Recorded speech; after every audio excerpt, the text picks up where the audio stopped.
Hello everyone, আসসালামু আলাইকুম। আজকে আমি টমেটো চাটনি দেবো, তা তোমাদের মাঝে শেয়ার করলাম।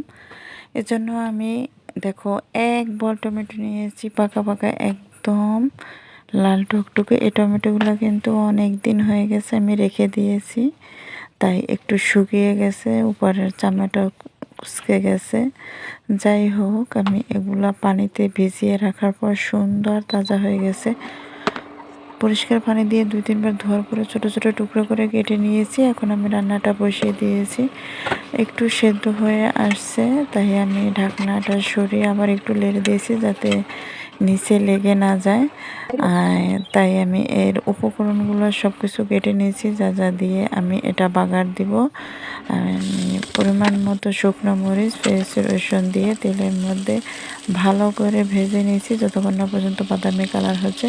বাদামি কালার হয়ে যাওয়ার পর আমি এর মধ্যে পরিমাণ মতো লবণ দিয়ে দিলাম।